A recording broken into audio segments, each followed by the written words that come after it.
السلام علیکم ورحمۃ اللہ وبرکاتہ۔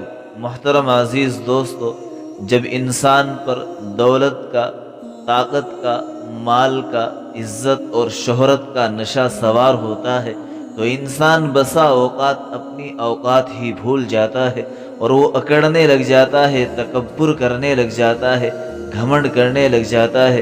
پھر اللہ تبارک و تعالیٰ ایسے شخص کو بڑی عبرتناک موت دیتے ہیں، بڑی عبرتناک سزا دیتے ہیں۔ آج اسی حوالے سے آج کا جو ہمارا موضوع ہے وہ نمرود کے متعلق ہے کہ اللہ کے اس نافرمان کی موت ایک مچھر کے ذریعے سے کیسے ہوئی، کیوں اس نافرمان کا اس قدر بھیانک انجام ہوا، کیوں اسے اس قدر سخت تکلیف کے ساتھ موت دی گئی۔ یاد رہے، جب حضرت ابراہیم علیہ السلام کو آگ میں پھینکا گیا تو فرشتے نے حضرت ابراہیم علیہ السلام کے بازوؤں کو پکڑ کر نہایت آرام کے ساتھ اس آگ کے اندر بٹھا دیا۔ اسی وقت رضوان نامی ایک فرشتے نے جنت سے ایک خوبصورت لباس لا کر حضرت ابراہیم علیہ السلام کو پہنایا اور حضرت ابراہیم علیہ السلام کے ارد گرد اسی آگ کے اندر ایک خوبصورت باغ بنا دیا۔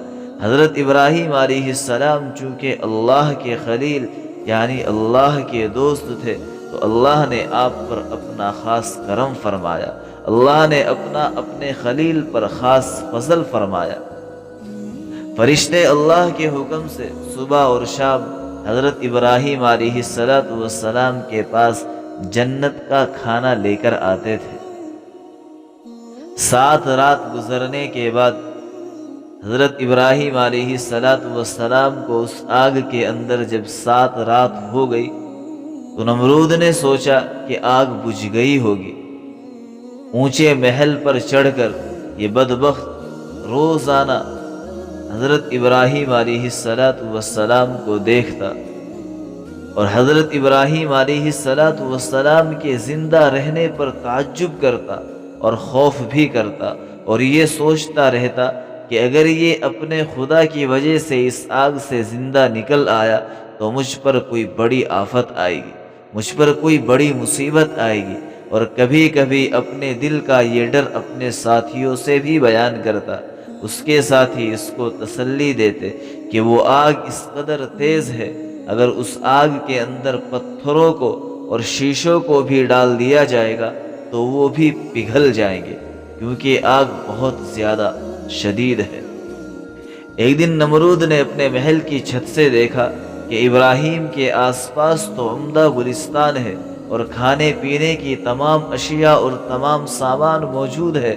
نمرود یہ منظر دیکھ کر بہت حیران ہوا اور پریشان آ کر کہنے لگا کہ اے ابراہیم، تجھ پر اس آگ کو کس نے گلزار کر دیا؟ حضرت ابراہیم علیہ السلام نے جواب دیا، میرے پروردگار کا یہ ادنا سا اثر ہے۔ نمرود نے کہا، جس کی قدرت کا یہ ادنا سا اثر ہے پھر تو وہ بہت بڑا پروردگار ہے۔ 40 یا 50 دن آپ اسی آگ کے اندر رہے۔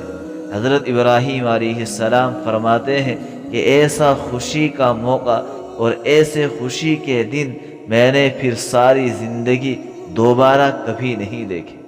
اس کے بعد حضرت ابراہیم علیہ السلام اس راکھ سے جو پہاڑ کے مانند تھی بڑے آرام سے نکل آئے۔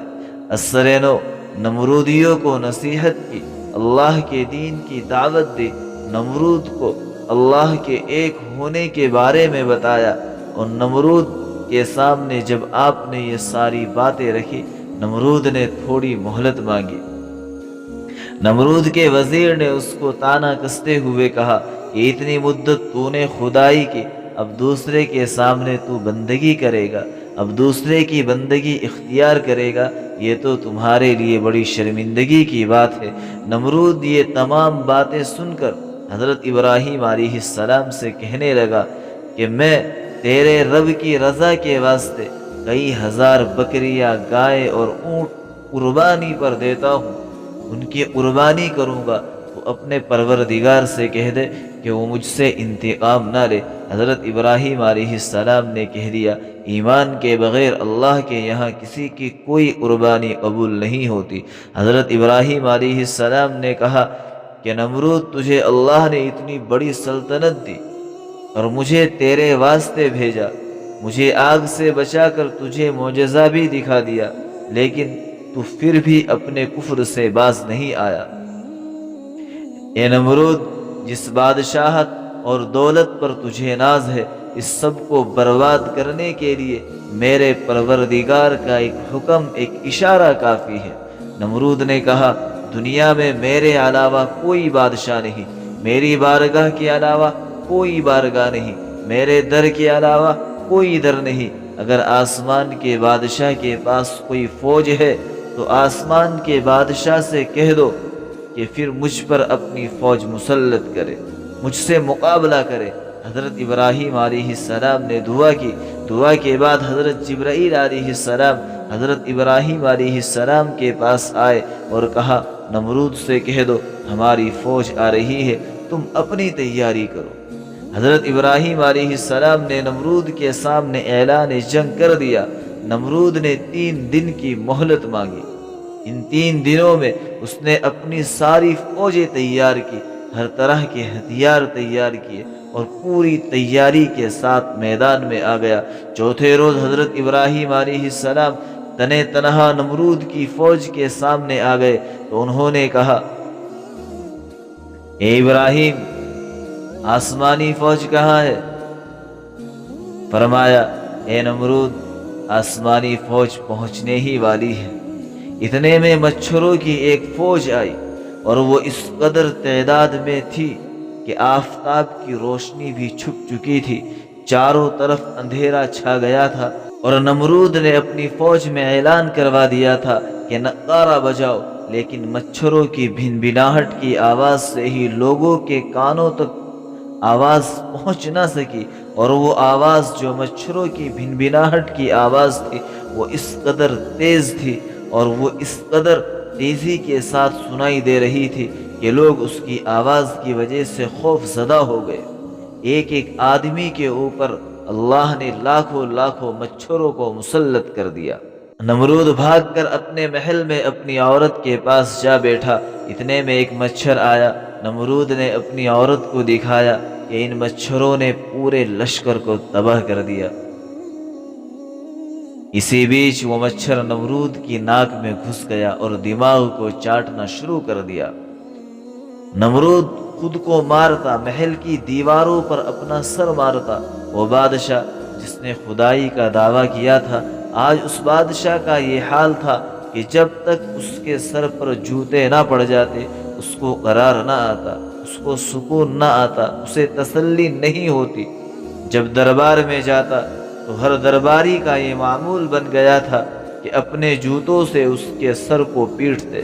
اس کو چند لمحوں کے لیے قرار آتا، لیکن پھر مچھر اس کے دماغ کو چاٹنا شروع کر دیتا۔ یہ چیختا، چلاتا، چنگھاڑے مارتا، روتا، اپنے سر کو پیٹتا، مگر اسے قرار نہ آتا۔ 40 دنوں تک یہ اسی عذاب کے اندر مبتلا رہا اور پھر اس کی موت ہو گئی اور یہ بدبخت جہنم میں پہنچ گیا۔ میرے دوستو، اگر تاریخ پر نظر دوڑائے تو وہ لوگ جنہوں نے خدائی طاقت کو للکارا، ان کا انجام فرعون، نمرود، شداد، حامان جیسا ہوا۔ موجودہ دور میں بھی بہت سارے نمرود ہیں، لیکن وہ اس بات سے بالکل بے خوف ہے، اس بات سے بالکل غافل ہے کہ خدا کی لاٹھی بے آواز ہے، لیکن جب اس کی لاٹھی پڑتی ہے تو پھر رونے کے لیے آنسو بھی نہیں بچتے۔ لہٰذا اپنی طاقت پر، اپنے مال پر، اپنی دولت پر کبھی بھی انسان کو غرور نہیں کرنا چاہیے، کبھی تکبر نہیں کرنا چاہیے، اور اپنی اوقات کو کبھی بھولنا نہیں چاہیے۔ وہ رب جو دینے پر قادر ہے وہ چھیننے پر بھی قادر ہے۔ جو رب انسان کو دے سکتا ہے وہ لے بھی سکتا ہے۔ لہذا آدمی ہر حال میں اللہ کا شکر ادا کرتا رہے اور اللہ سے ہر حال میں عافیت کو مانگتا رہے۔ Subscribe Maulana Farman Naseem to get more videos.